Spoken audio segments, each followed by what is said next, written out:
নমস্কার, সম্মানীয় দর্শক মণ্ডলী, সম্মানীয় শিক্ষক শিক্ষিকাবৃন্দ। টেট ম্যান্ডেটরি রায়কে চ্যালেঞ্জ কটা রাজ্য করল? কতগুলো রাজ্য টেট ম্যান্ডেটরি রায়ের রিভিউ পিটিশন করলো? এটা জানা দরকার। ২৮টা রাজ্যের মধ্যে কতগুলো রাজ্য রিভিউ পিটিশনে অংশগ্রহণ করেছে? পশ্চিমবঙ্গ কি আদৌ রিভিউ পিটিশনে অংশগ্রহণ করেছে? এই প্রশ্নগুলো ঘুরপাক ঘুরপাক খাচ্ছে। এই প্রশ্নের উত্তর খুঁজে পেতে বর্তমান পরিস্থিতি সম্পর্কে বিশ্লেষণ করতে হবে। বর্তমানে ৩ তারিখ, নভেম্বর ৩ তারিখ পর্যন্ত যেটা জানতে পারছি, উত্তরাখণ্ড, উত্তরপ্রদেশ, মেঘালয়, কেরালা, তেলেঙ্গানা, তামিলনাড়ু, এই ৬টি রাজ্য রিভিউ পিটিশন দাখিল করেছে। হ্যাঁ, এই ৬টি রাজ্য। বাদবাকি ২৮টা রাজ্যের মধ্যে ২২টা রাজ্য তাহলে বাদ। ৬টা রাজ্য রিভিউ পিটিশন দাখিল করেছে। এখন প্রশ্ন, যে ২৮টা রাজ্য, মাত্র ৬টা রাজ্য রিভিউ পিটিশন করলো, বাদবাকি এগুলো কি তাহলে এই রায়কে সমর্থন করলো? নিঃসন্দেহে অত্যন্ত গুরুত্বপূর্ণ প্রশ্ন।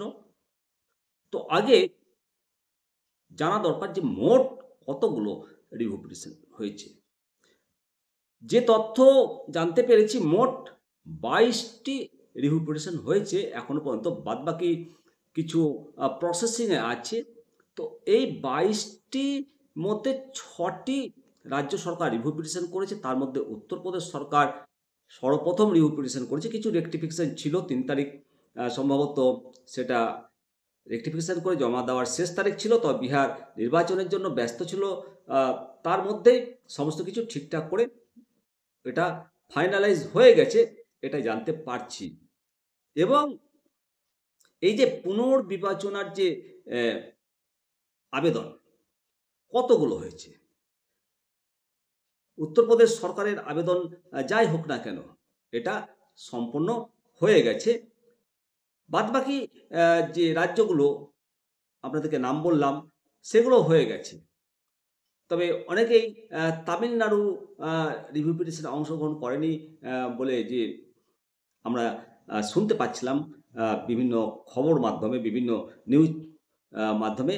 তবে শেষ পর্যন্ত আমরা জানতে পেরেছি যে তামিলনাড়ু সরকারও রিভিউ পিটিশন করেছে। অ্যাকচুয়ালি এক এক সময় এক এক রকম গুজবও ছড়িয়ে যাচ্ছে।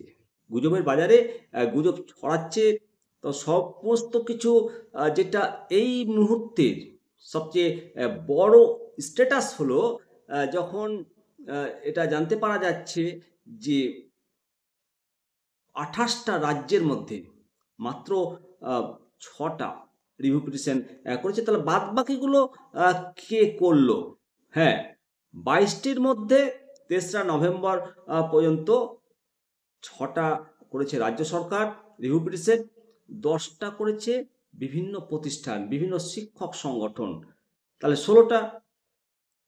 আর ৬টি ১৬, ১৭, ১৮, ১৯, ২০, ২১, ২২, আর ৬টি করেছে তারা ব্যক্তিবিশেষ, পৃথক পৃথক ব্যক্তি গোষ্ঠী করেছে। তাদের মধ্যে একটা নাকি জনস্বার্থ মামলাও রয়েছে। মোট ২২টি, সবগুলোই রিভিউ পিটিশনের মধ্যেই মামলাগুলো রয়েছে। আর এই রিভিউ পিটিশনগুলো কখন শুনানি হবে সেটা এখনো সুপ্রিম কোর্টের যে কজ লিস্ট সেখানে প্রকাশ হয়নি। তবে তার আগে ১৯শে নভেম্বর ত্রিপুরা হাইকোর্টের মামলা রয়েছে। তো আশা করি ত্রিপুরা মামলা যে আছে, ত্রিপুরা হাইকোর্টের যে মামলাটা রয়েছে ১৯ তারিখ, সেটাই আগে শুনানি হয়ে যেতে পারে। আর সেটা হলেই সেটা মঙ্গল। তবে এই মুহূর্তে যে সবথেকে বড় খবরগুলো আসছে, সেটা শিক্ষকদের সংগঠনের ৫ই ডিসেম্বর দিল্লিতে শিক্ষকদের মহাসমাবেশ অনুষ্ঠিত হবে। এবং যেটা জানতে পারছি সংবাদ মাধ্যম মারফত, সুদেশ বিষ্ণোই সুপ্রিম কোর্ট শিক্ষকতার যে পদোন্নতি এবং চাকরিতে অব্যাহত রাখার জন্য যে টেট বাধ্যতামূলক রায় ঘোষণা করেছে, সেই রায়ের বিরুদ্ধে সমস্ত শিক্ষক সংগঠনগুলো নভেম্বর ডিসেম্বরে দিল্লিতে পদযাত্রা করবে এবং 5ই ডিসেম্বর টিএফআই এই সংগঠন 5ই ডিসেম্বর দিল্লিতে পদযাত্রা ঘোষণা করেছে। টিএফআই সম্প্রতি দিল্লির কনস্টিটিউশন ক্লাবে একটা সভা করেছেন এবং তারা 21শে নভেম্বর যন্তর মন্তরে একটা বিশাল সমাবেশের ঘোষণা করেছে। টিএফআইয়ের জাতীয় সভাপতি ডক্টর দীনেশ চন্দ্র শর্মা উনি বলেছেন যে শিখ সম্প্রদায়ের নভেম্বরের শেষে একটি জাতীয় অনুষ্ঠানের আয়োজন করছে, মাননীয় প্রধানমন্ত্রীজিও এতে অংশগ্রহণ করছেন। এই কারণে দিল্লি প্রশাসন নভেম্বর মাসে সমাবেশের যে অনুমতি সেটা বাতিল করেছে। এর পরিপ্রেক্ষিতে 5ই ডিসেম্বর মেগা সমাবেশের সিদ্ধান্ত নিয়েছে এবং তিনি বলেন যে দিল্লি সমাবেশের জন্য একটা যোগাযোগ অভিযান চলছে। মেগা সমাবেশের মাধ্যমে তারা দাবি করছে যে 27শে জুলাই 2011 তারিখে যে টেট বাস্তবায়নের আগে নিযুক্ত শিক্ষকদের টেট থেকে অব্যাহতি দেওয়ার জন্য সারা দেশ থেকে লক্ষ লক্ষ শিক্ষক সেদিন সমবেত হবেন এবং সবাই স্বস্তি পাবেন। আর তারপরে আরও একটা জানতে পারছি যে 24শে নভেম্বর স্কুল বন্ধের ডাক দেওয়া হয়েছে। এখন এই সম্পর্কে আরও বিশদ আপডেট জানার পরে আপনাদেরকে আরও বিশদভাবে সমৃদ্ধ করব। তবে এই যে একটা প্রশ্ন যাচ্ছে যে 28টা রাজ্য, তার মধ্যে মাত্র 6টা রাজ্য রিভিউ পিটিশন করলো, তাহলে বাদবাকি রাজ্যগুলো কি বিরোধিতা করছে? না, তেমনটা নয়। কিছু আবেদন পেন্ডিং রয়েছে, আরও আবেদন বাড়বে। তবে সংখ্যাটা কোনো বড় ফ্যাক্টর নয় রিভিউর। একটা রিভিউ আবেদন যদি গ্র্যান্ট হয়ে যায়, সমস্ত রায়টা বদলে যাবে। যেটা রায়টা প্রভাবিত হয়েছি আমরা সবাই, সেটা তো একটা রাজ্যের মামলা, তাওয়ামি সাথী তালিম ট্রাস্টের মামলা। সেই মামলার যে মূল উদ্দেশ্য ছিল যে সংখ্যালঘু প্রতিষ্ঠানে টেট ইমপ্লিমেন্ট করা হবে কিনা প্রমোশন এবং চাকরি পাওয়ার জন্য, কিন্তু সেই রায়টা না বেরিয়ে উল্টো দিকে রায়টা চলে এসছে।